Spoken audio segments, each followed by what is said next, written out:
Pemirsa, sama seperti makhluk hidup lainnya, kehidupan manusia di dunia diawali dan kelahiran setelah melewati fase janin dalam kandungan seorang ibu, dan kehidupan manusia diakhiri dengan kematian.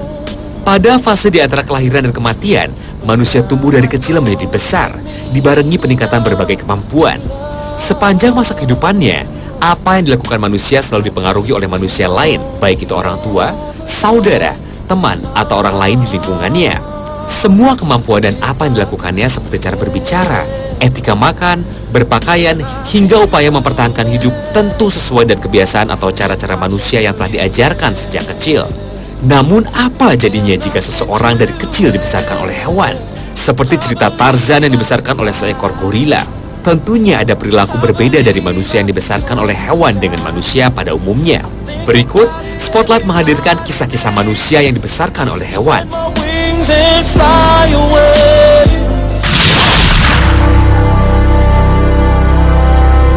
Kisah yang pertama adalah tentang seorang bocah bernama Oksana Malaya yang lahir 4 November 1983. Pada usia 3 tahun, Oksana diasingkan oleh orang tuanya yang tidak bertanggung jawab di sebuah kandang anjing di belakang rumahnya.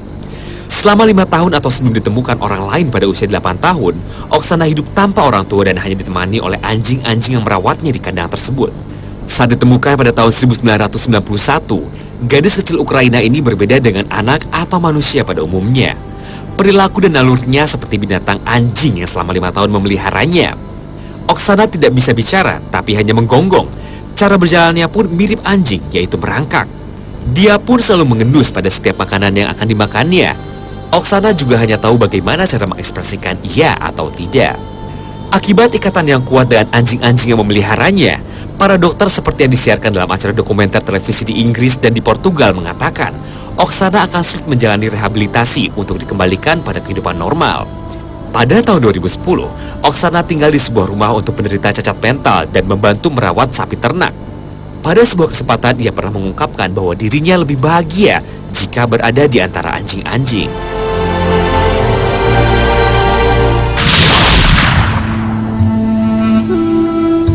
Pada tahun 1989, saat menggembalakan kerbau di sepanjang tepi hutan di Kamboja, Rokom Pengjeng yang masih berusia 8 tahun menghilang secara misterius. Setelah 18 tahun, atau tepatnya pada tahun 2007, seorang warga melihat seorang wanita telanjang menyelinap di sekitar rumahnya untuk mencuri beras. Wanita itu kemudian diidentifikasi sebagai Rokom Pengjeng yang telah lama menghilang.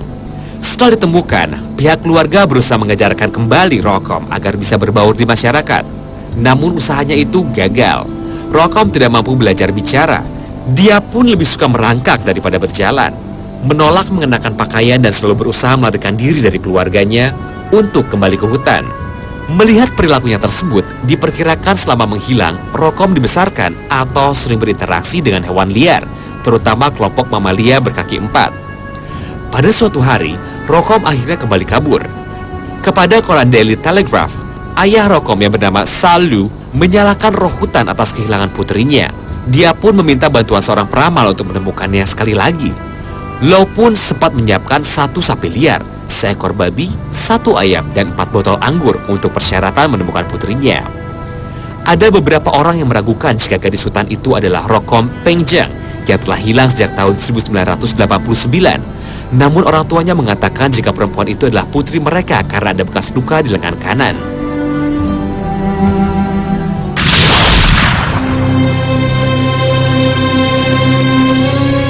Berikutnya kisah anak kecil yang dibesarkan hewan di Uganda. Setelah melihat ibunya dibunuh oleh ayahnya sendiri, Jones Bunya yang berumur 4 tahun menjadi trauma dan lari ke hutan. Dia dilaporkan dibesarkan oleh sekumpulan monyet vervet hingga ditemukan pada tahun 1991. Jones Bunya sendiri dilahirkan pada pertengahan tahun 1980-an. Seperti yang sering terjadi ketika anak-anaknya ditemukan, Jones Bunya pun enggan ditolong oleh penduduk desa. Tak hanya itu, dia pun ditolong oleh sekelompok monyet yang melempari penduduk dengan ranting-ranting pohon. Jones Bunya pun akhirnya bisa diambil dari monyet-monyet tersebut dan dibawa ke panti asuhan di Kamuzinda, 100 mil dari ibu kota Uganda, Kampala. Selama 8 tahun terakhir, John telah diajarkan untuk berbicara dan bernyanyi. Beberapa waktu lalu, John bahkan telah bergabung dengan kelompok paduan suara anak-anak Afrika yang tiba di Inggris untuk melakukan tur selama 3 minggu.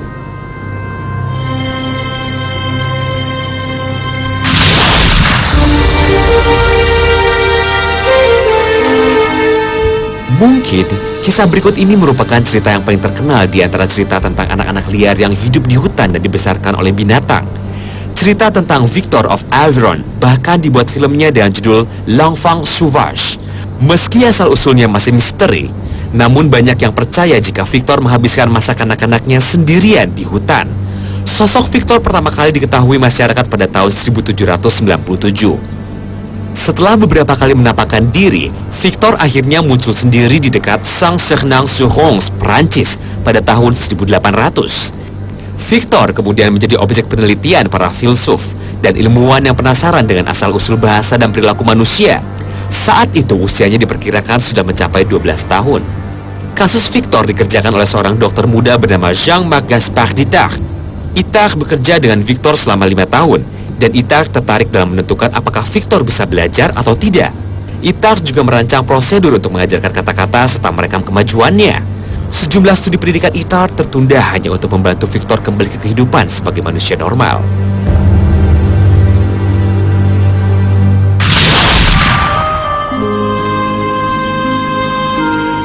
Pada tahun 1920 di Midnapore, India, 2 orang anak perempuan yang berumur 8 tahun dan 18 bulan ditemukan di sarang serigala. Kisah tersebut dipublikasikan pada tahun 1926 oleh pendeta Joseph Amrito Lalsi, yang mengatakan bahwa 2 gadis itu diberikan kepadanya oleh seorang pria yang tinggal di hutan dekat desa Godamuri di distrik Midnapore, sebelah barat Kalkuta. Namun, kemudian dia meralat pernyataannya dan mengklaim telah menyelamatkan gadis-gadis itu dari sarang serigala. Seperti anak liar lainnya, Amala dan Kamala kesulitan beradaptasi, bahkan tidak ingin kembali ke kehidupan manusia normal. Mereka lebih senang berada di antara serigala-serigala yang telah membesarkan dan menjadi sahabatnya. Amala yang berusia lebih muda meninggal pada 21 September 1921 karena gagal ginjal. Sedangkan Kamala tetap dirawat oleh pendeta Singh hingga mampu menyebutkan beberapa kata. Kamala sempat menerima undangan dari Psychological Society di New York pada tahun 1928. Namun karena kondisi fisiknya terus melemah, Kamala tak mampu memenuhi undangan tersebut. Kamala akhirnya meninggal pada 14 November 1929 karena gagal ginjal juga. Kisah ini menuai banyak kontroversi di antara para ahli dan ilmuwan karena ada beberapa versi bagaimana Amala dan Kamala ditemukan, dan juga cerita mengenai bagaimana mereka dibesarkan oleh serigala. Selain itu, yang mengetahui kejadian sebenarnya mengenai Amala dan Kamala hanya pendeta Singh, tanpa adanya saksi lain yang bisa menguatkan cerita pendeta Singh.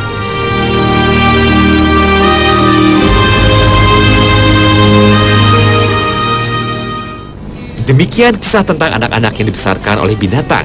Manusia sejatinya adalah makhluk yang sempurna. Kendati demikian, kesempurnaan yang dimiliki tidak datang dengan sendirinya, tapi dibentuk oleh manusia lain melalui sebuah hubungan sosial. The animal instinct in me. It's the animal.